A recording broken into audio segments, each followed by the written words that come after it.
Youth Congress पे पहले दिन 210 दावेदारों के इंटरव्यू हुए हैं। ऐसे में जयपुर, अजमेर और भरतपुर संभाग के दावेदारों के साक्षात्कार प्रभारी विकास शिकारा और दोनों सह प्रभारियों ने आज ही इंटरव्यू लिए हैं। इंटरव्यू के आधार पर बनेगी ए, बी और सी कैटेगरी। कल बीकानेर, सीकर, पाली और जोधपुर के दावेदार इंटरव्यू देने वाले हैं।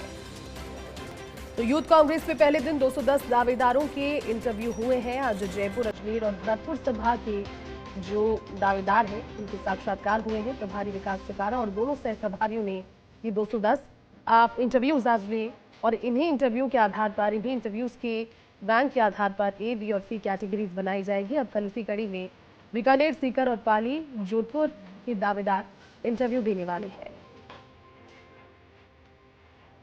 देखिए, यूथ कांग्रेस में पहले दिन 210 दावेदारों के इंटरव्यू हुए हैं। जयपुर, अजमेर और भरतपुर संभाग के दावेदारों ने साक्षात्कार आज दिया है। 210 दावेदारों ने साक्षात्कार दिया है। योगी दिनेश जांगी जुड़े हमारे साथ ही ज्यादा जानकारी उनसे लेंगे। दिनेश जी, यूथ कांग्रेस में पहले दिन 210 दावेदारों के इंटरव्यू हुए हैं, जिसमें जयपुर, अजमेर और भरतपुर संभाग के दावेदार आज ये इंटरव्यू देते हुए दिखाई। किस तरह की आज के पूरे दिन को लेकर के अपडेट, इस चीज को लेकर और क्या कल को लेकर भी जानकारी?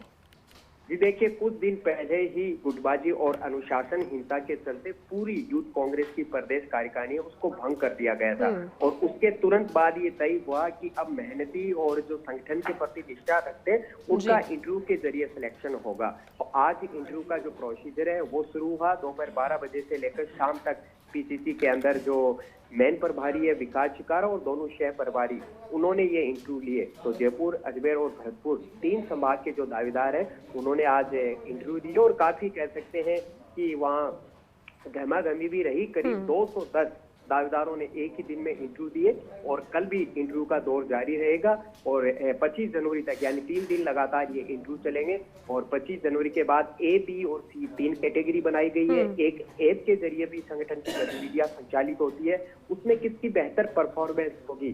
तो कई क्राइटेरिया यहाँ पर रहेगा, जिसके आधार पर बताया जा रहा है इसी महीने के आखिर में पदाधिकारियों की एक छोटी सूची जारी की जाएगी, क्योंकि पहले करीब 340 एक जम्बो कार्यकारी थी, लेकिन वो काम नहीं कर रही थी, संगठन के दिशा निर्देश नहीं मान रही थी।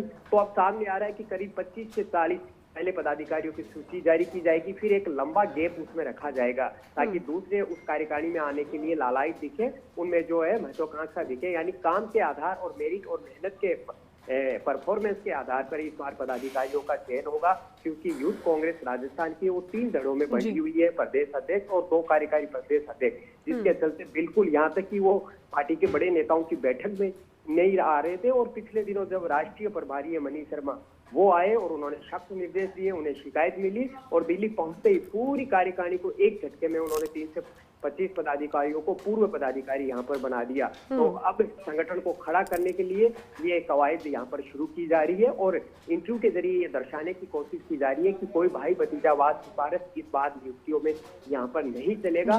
कड़ा संदेश संगठन की तरफ से जो राहुल गांधी की पार्टी अध्यक्ष खड़गे की मंशा है, उसके तहत संगठन में काम करना ही होगा, चाहे कोई कितना ही बड़े नेता का करीबी हो। तो कल भी पाली है और अन्य जो संभाग है और जिले हैं उनके करीब 200 के आसपास है वो इंटरव्यू हो सकते हैं और आखिरी दिन ये जो इंटरव्यू है वो यहाँ पर होंगे और उसके बाद दिल्ली जाएंगे। प्रभारी जो राष्ट्रीय प्रभारी है, राष्ट्रीय अध्यक्ष है, उनसे डिस्कशन करेंगे और उसके बाद एक फाइनल सूची तैयार होगी। ठीक है, शुक्रिया दिनेश जी इस बातचीत के लिए।